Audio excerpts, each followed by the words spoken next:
ओम श्री परमात्मने नमः। यथार्थ गीता अध्याय 17 श्लोक 22 और 23। आदेश काले यत दानम अपात्रेभ्य च दीयते असत्कृतम अवज्ञातम तत्तामसम उदाहतम। ओम तत्सत इति निर्देशः ब्राह्मण त्रिविध स्मृत ब्राह्मणा तेन वेदा च यज्ञा च वेत्ता पुरा। भगवान बोले, और जो अर्जुन, जो दान बिना सत्कार के अथवा तिरस्कार पूर्वक अयोग्य देश काल में और कुपात्र के प्रति दिया जाता है वह दान तामस कहा गया है। और ओम तत्सत ऐसे यह 3 प्रकार का सच्चिदानंद घन ब्रह्म का नाम कहा है। उसी से सृष्टि के आदि काल में ब्राह्मण और वेद तथा यज्ञ आदि रचे गए हैं। ओम तत्सत। भगवान ने स्पष्ट किया, जो दान बिना सत्कार के किए अथवा तिरस्कार पूर्वक झिड़क कर अयोग्य देश काल में अनधिकारी को दिया जाता है, जो पात्र नहीं है उसको, वह दान तामस कहा गया है।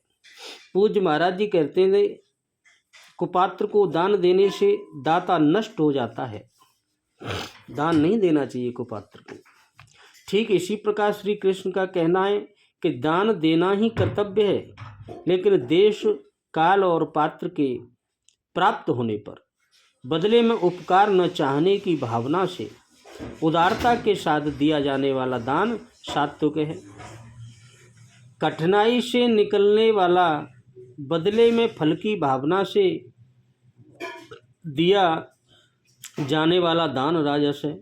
और बिना सत्कार के झिड़कियों के साथ प्रतिकूल देश काल समय में और कुपात्र व्यक्ति को दिया जाने वाला दान तामस है।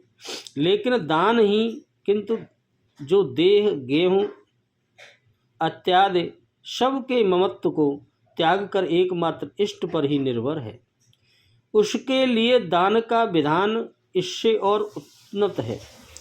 वह है सर्वस्व का समर्पण, संपूर्ण वासनाओं से हटकर मन समर्पण। जैसा का श्री कृष्ण ने कहा, मद्देव मन आदस्व, अतः दान नितांत आवश्यक है।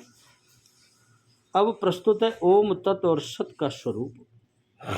अर्जुन, ओम तत् और सत 3 प्रकार का परमात्मा का नाम है। ब्राह्मण निर्देश स्मृतः, ब्रह्म का निर्देश करता है, स्मृति दिलाता है, इंगित करता है और ब्रह्म का परिचायक है। ओम तत्सत। उसी से पूर्व में यज्ञ हुआ, वेद और ब्राह्मण रचे गए।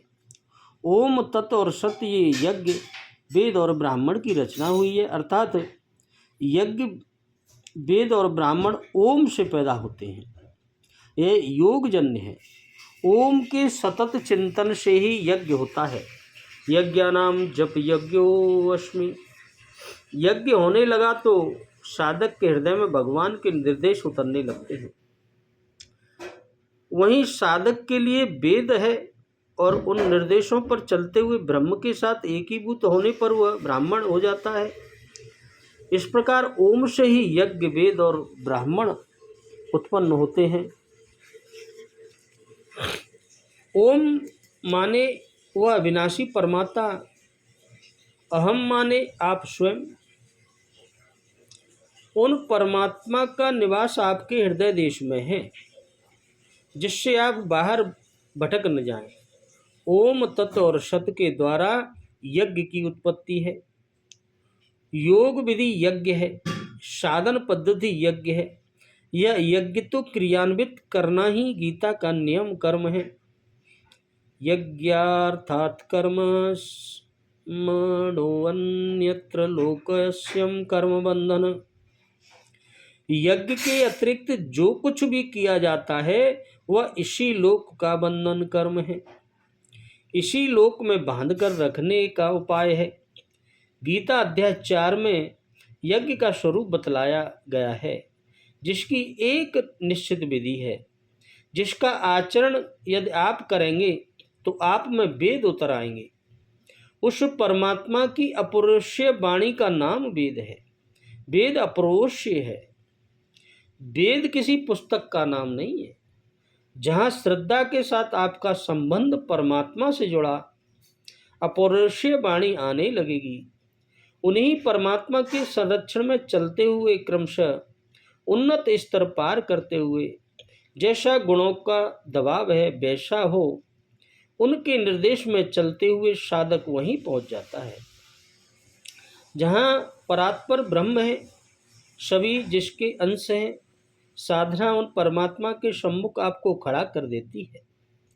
उन्हें जानकर साधक भी वहीं हो जाता है, ब्रह्म में स्थित हो जाता है। अब वह ब्राह्मण है। ब्राह्मण एक स्थिति है। ओम से ब्राह्मण की उत्पत्ति है, अन्य कोई तरीका नहीं है। भगवान ने कहा,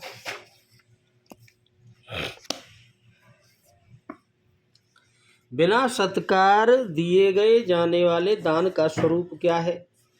दान देने के लिए आए हुए अधिकारी पुरुष का आदर न करके, अर्थात यथा योग्य अभिवादन, कुशल प्रश्न, प्रिय भाषण और आसन आदि द्वारा सम्मान न करके जो रूखाई से दान दिया जाता है वह बिना सत्कार के दिए जाने वाला दान है। तिरस्कार पूर्वक दिया जाने वाला दान कौन सा है? 5 बात सुनाकर, कड़वा बोलकर, धमकाकर, फिर न आने की कड़ी हिदायत देकर, दिल्ली उड़ाकर अथवा अन्य किसी भी प्रकार से वचन, शरीर या संकेत के द्वारा अपमानित करके जो दान दिया जाता है वह तिरस्कार पूर्वक दिया जाने वाला दान है। दान के लिए अयोग्य देश काल कौन से हैं और उनमें दिया हुआ दान तामस क्यों है? जो देश और काल दान के लिए उपयुक्त नहीं है, अर्थात जिस देश काल में दान देना आवश्यक नहीं है अथवा जहाँ दान देना शास्त्र में निषेध किया है, जैसे मलेच्छों के देश में गौ का दान देना, ग्रहण के समय कन्या दान देना आदि, वह देश और समय दान के समय अयोग्य है और उसमें दिया हुआ दान दाता को नरक का भागी बनाता है, इसीलिए वह तामस है। दान के लिए अपात्र कौन है और उनको दान देना तामस क्यों है? मांस अद्याद अवच्छ वस्तुओं के खाने वाले एवं चोरी जारी आदि नीच कर्म करने वाले के लिए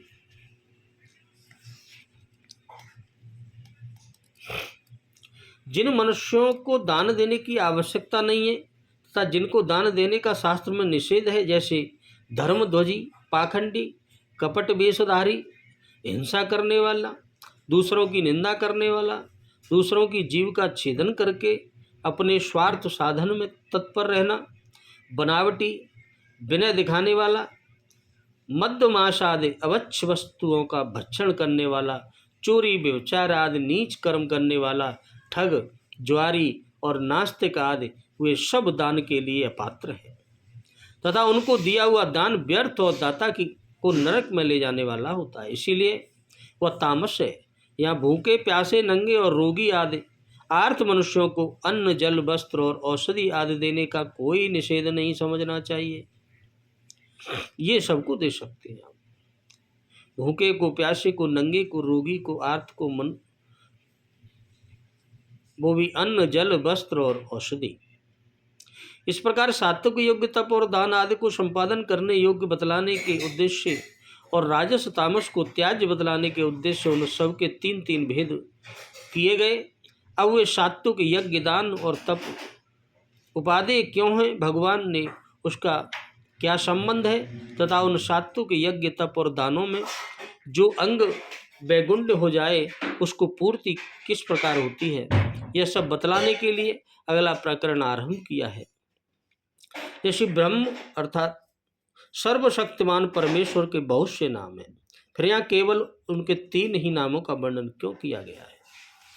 परमात्मा, ओम, तत्व और सत्य, ये तीनों नाम वेदों में प्रधान माने गए तथा यज्ञ, तप, दान आदि शुभ कर्मों से इन नामों का विशेष संबंध है, इसीलिए यहाँ इन 3 नामों का ही वर्णन किया गया है। 3 पद से यहाँ उपर्युक्त 3 नामों का ग्रहण है, या जिस परमेश्वर के ये 3 नाम उसका जिस परमेश्वर के ये तीनों नाम हैं उसको वाचक यहाँ 3 पद है। तीसरे अध्याय में तो यज्ञ सहित संपूर्ण प्रजा की उत्पत्ति प्रजापति ब्रह्मा से बतलाई गई और यहाँ ब्राह्मण आदि की उत्पत्ति परमात्मा के द्वारा बतलाई जाती है। इसका क्या भाव है? प्रजापति ब्रह्मा की उत्पत्ति परमात्मा से हुई और प्रजापति से समस्त ब्राह्मण वेद और यज्ञ आदि उत्पन्न हुए, इसलिए कहीं इनका परमेश्वर से उत्पन्न होना बतलाया गया है और कहीं प्रजापति से, किंतु बात एक ही है। जैसे ब्राह्मण वेद और यज्ञ, इन तीनों से किन किन को लेना चाहिए तथा पूरा पद किस समय का वाचक है? ब्राह्मण शब्द ब्राह्मण आदि समस्त प्रजा का, वेद चारों वेदों का, यज्ञ शब्द यज्ञ तप दान आदि समस्त शास्त्र वेद कर्तव्य कर्मों का तथा पुरा पद सृष्टि के आदि काल का वाचक है। परमेश्वर के उपयुक्त तो 3 नामों को दिखलाकर फिर परमेश्वर से सृष्टि के आदिकाल में ब्राह्मण आदि की उत्पत्ति हुई, इस कथन का क्या भाव है?